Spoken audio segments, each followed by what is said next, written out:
Hello students, हम लोग प्रश्नावली 14.2 पे हैं और क्वेश्चन नंबर है 3। कह रहा है एक कारखाने में टेनिस के रैकेट तथा क्रिकेट के बल्ले बनते हैं। एक टेनिस रैकेट बनाने के लिए 1.5 घंटा यानी कि 1.5 घंटा यांत्रिक समय तथा 3 घंटे शिल्पकार का समय लगता है। एक क्रिकेट बल्ले को तैयार करने के लिए यानी क्रिकेट बल्ले को बनाने के लिए 3 घंटा यांत्रिक समय तथा 1 घंटा शिल्पकार का समय लगता है। एक दिन में कारखाने में विभिन्न यंत्रों पर उपलब्ध यांत्रिक समय के 42 घंटे और शिल्पकार समय के 24 घंटे से अधिक नहीं है। थोड़ा आप इसको समझ लेते हैं फिर आगे बढ़ेंगे। कह रहा है एक कारखाना है, उसमें टेनिस का रैकेट और क्रिकेट का बल्ला बनता है, ठीक है। और एक टेनिस का रैकेट बनाने में 1.5 घंटा यांत्रिक समय लगता है और 3 घंटा शिल्पकार का समय लगता है, ठीक है। शिल्पकार जो उसमें काम करता है, हाथ से जो बनाता है, उसकी भी बात हो रही है।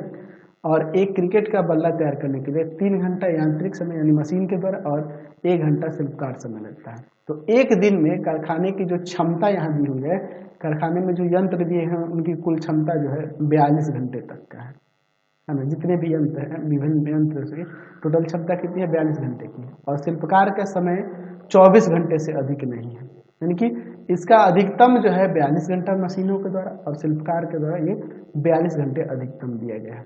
आगे क्वेश्चन में कह रहा है कि रैकेटों और बल्लों की कितनी संख्या बनाया जाए, कितना बनाया जाए, ये कितनी संख्या में इनको बनाया जाए कि कारखाना पूरी क्षमता से कार्य करे।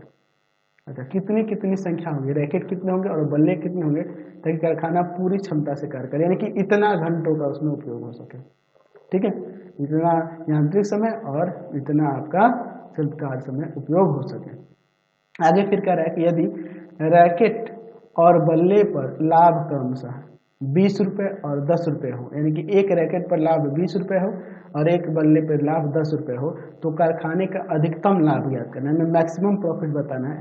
यदि कारखाना पूरी क्षमता से कार्य करे, यानी कि पूरी क्षमता से अपना कार्य करता है तब। तो हमें यहाँ बात करनी है रैकेट और बल्ले की संख्या के बारे में, यही ना बात करनी है। तो हम लोग यहाँ पर मान लेते हैं कि माना रैकेटों की संख्या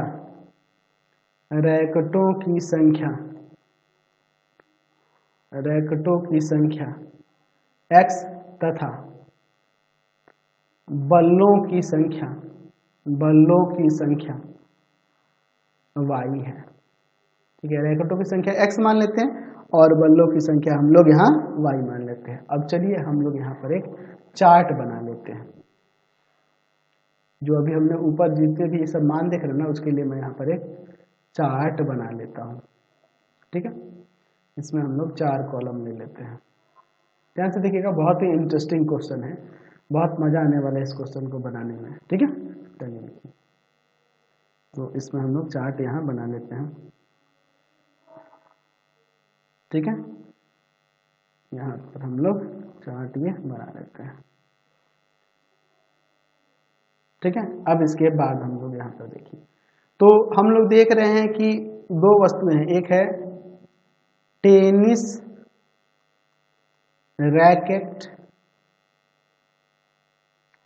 रैकेट और दूसरा है आपका क्रिकेट के बल्ले,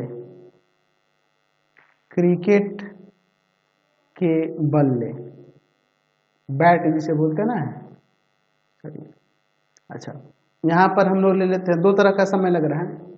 समय एक यांत्रिक लग रहा है, ले लेते हैं समय यहाँ घंटे में।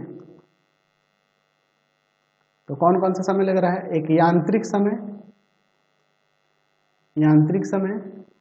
और एक लग रहा है शिल्पकार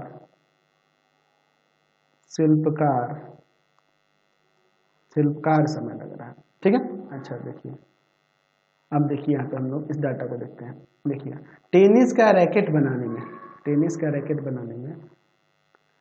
1.5 घंटा यानी कि 1.5 घंटा लग रहा है, ठीक है। यहाँ पे भी लिख सकते हैं, टेनिस रैकेट के नीचे यहाँ पे घंटे में लिख सकते हैं जो समय लग रहा है उसको, चाहे नहीं भी लिखेंगे तो कोई दिक्कत नहीं है। चलिए यहाँ यांत्रिक हो गया ना, यांत्रिक ये समय को डिनोट कर रहा है, ये शिल्प कार्य ये समय को ही डिनोट कर रहा है। 1.5 आवर लग रहा है, ठीक है, और शिल्पकार द्वारा लग रहा है 3 घंटा। और मैक्सिमम जो है, मैक्सिमम यहाँ पर आपके पास यांत्रिक समय दिया गया है 42 घंटा। आगे हम लोग इसमें लिखेंगे यहाँ पर।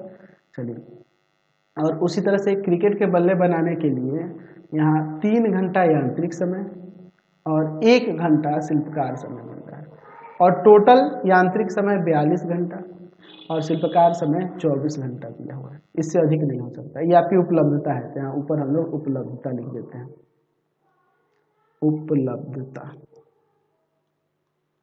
इससे ज़्यादा समय नहीं है, इतना ही समय आपको दिया गया है, ठीक है। ये भी आपका घंटा में ही है। चलिए, और इसमें लिख देते हैं हम लोग लाभ जो हो रहा है, वह लाभ रुपए में, लाभ जो हो रहा है रुपए में वो। तो टेनिस रैकेट पे 20 रुपये और आपके 10 रुपये बल्ला पे हो रहा है, ठीक है। लाभ टेनिस रैकेट पे 20 रुपये और 10 रुपये बल्ला पे हो रहा है। अब देखिए आगे हम लोग डाटा तैयार करते हैं। यहाँ पर हम लोग को क्या निकालना है, हम लोग मैक्सिमम लाभ के लिए बात कर रहे हैं।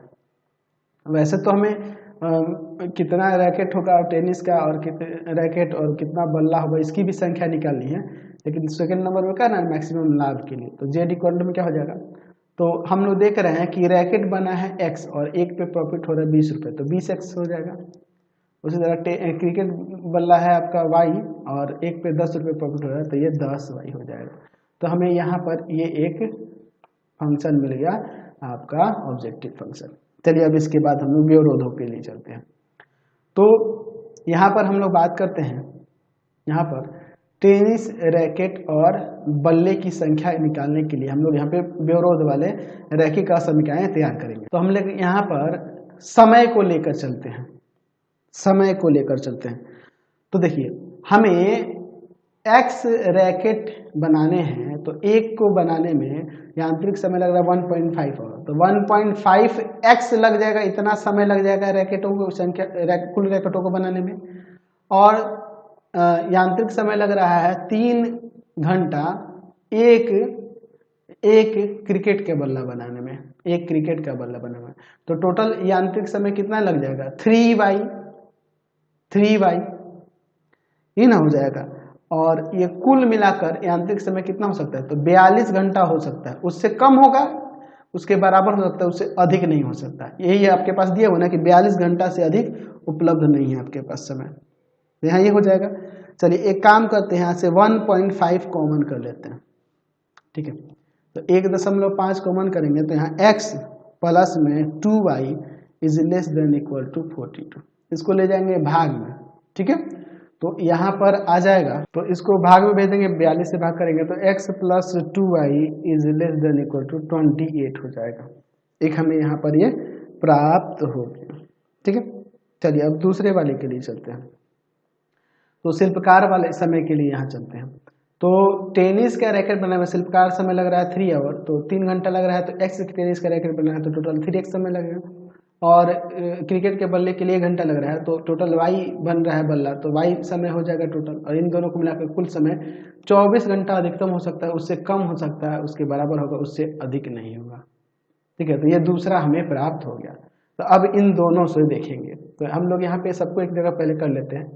यहाँ पे एक और चीज दे सकते हैं कि x is greater than 0 and y and greater than 0 और इक्वल टू 0। ये दोनों इसलिए होगा क्योंकि टेनिस के रैकेट और हम लोग यहाँ क्रिकेट के बल्लों की ये संख्या निर्धारित की है, तो इनकी संख्या या तो 0 होगी या 0 से अधिक होगी, माइनस में तो होगी नहीं, इसलिए।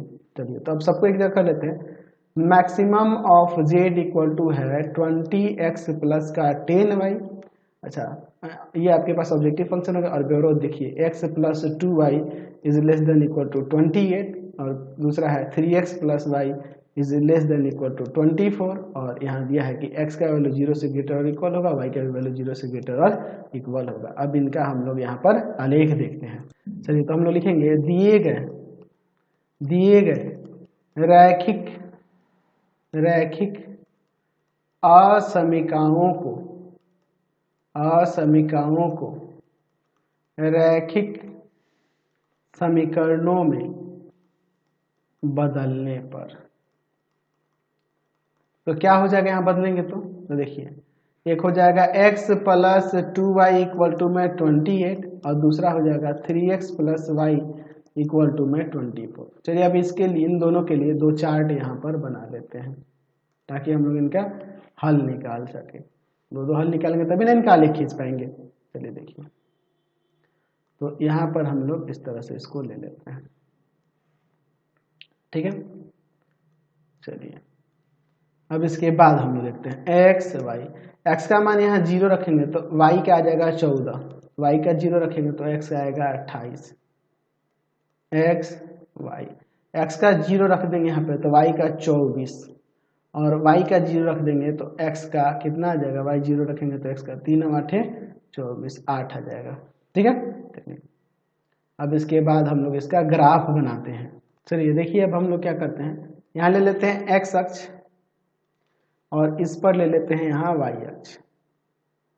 चलिए ठीक है, ध्यान से देखिए ये x हो जाएगा, ये x डैश, यह y और नीचे हम लोग ले लेते हैं y डैश, ठीक है। चलिए अब यहाँ से ध्यान से देखिए तो हम लोग यहाँ पर हम लोग इस तरह से ले लेते हैं, यहाँ ले लेते हैं 4 8 12 4 16 4 5 20 4 6 24 4 7 28, 4 4 दूना 8 4 3 12 4 4 16 4 5 20 4 6 24 4 7 28, ये हो गया, ठीक है। अब इनका ग्राफ देखिए, x का 0 y का 14, तो देखो ये 4 8 12 हुआ है ना, 4 दूना 8 12 4 4 16, 16 और 12 के बीच में यहाँ पे 14 हो जाएगा तो 0 14 ये ना हो जाएगा। फिर 28 0 तो 4 8 12 16 20 24 28, ये आपका 28 और 0 हो जाएगा। तो इन दोनों बिंदुओं से होकर जाने वाली रेखा की बात करें तो किस तरह से जाएगी, ये आपकी रेखा हो जाएगी, ये ना हो जाएगी। तो इसका हम लोग यहाँ समीकरण लिख देते हैं, क्या है इसका समीकरण, तो x plus 2y equal to 28, x plus 2y equal to में 28। चलिए अब दूसरा वाला के लिए देखते हैं, इसके लिए x का 0 y का 24, x का 0 y का 24, तो 4 8 12 16 20 24, 0 और 24 ये हो जाएगा। अच्छा फिर उसके बाद क्या है 8 और 0 4 8 ये हो जाएगा 8 और 0। तो इन दोनों से होकर जाने वाली रेखा की बात करेंगे तो ये कुछ इस तरह से जाएंगे, ठीक है, ये ना हो जाएगा। चलिए ध्यान से देखिएगा, तो इसका भी समीकरण हम लोग यहाँ पर लिख देते हैं। इसका समीकरण क्या है, 3x plus y equal to 24, 3x plus y equal to में 24। चलिए अब इसके बाद देखते हैं हम लोग, अब इसका हल क्षेत्र निकालेंगे तो हम लोग लिखेंगे दिए गए ये जो असमीका है इसमें हम लोग 0 0 पर चेक करेंगे, तो 0 0 पर असमीकाएं, तो क्या हो जाएगा, असमीकाओं को चेक करो तो पहले वाले में 0 प्लस 2 इंटू में 0 is less than equal to 28, तो 0 लेस देन और इक्वल टू 28 ये सत्य है ना। दूसरे वाले में चेक करते हैं 3 इंटू में 0 plus 0 is less than equal to 24, यानी कि 0 इज लेस देन 24, ये भी आपका सत्य है। तो दोनों सत्य हो रहा है, तो सत्य होगा तो इसका सॉल्यूशन एरिया क्या होगा, दोनों के इधर और निरोत्तर विरोध विधि है यानी कि फर्स्ट क्वाड्रेंट में, यानी कि यही इसका हल क्षेत्र हो जाएगा, सॉल्यूशन एरिया ए हो जाएगा। तो कोणीय बिंदु इसके कौन कौन से हो जाएंगे कोणीय बिंदु, तो कोणीय बिंदु देखिए एक ये हो जाएगा ओ जिसका निर्देशांक 0 0 हो जाएगा, ये आपका ए जिसका निर्देशांक 8 0 है, ये बिंदु कितना होगा, ये 4 और इधर से 4 8 12, तो 4 और 12 हो जाएगा ये बी, 4 और 12, ठीक है। चलिए अच्छा, और यहाँ पर देखिए ये आपका हो जाएगा डी, तो हम लोग लिख सकते हैं कि हल क्षेत्र एक क्या है जी, चतुर्भुज है जिसके कोणीय बिंदु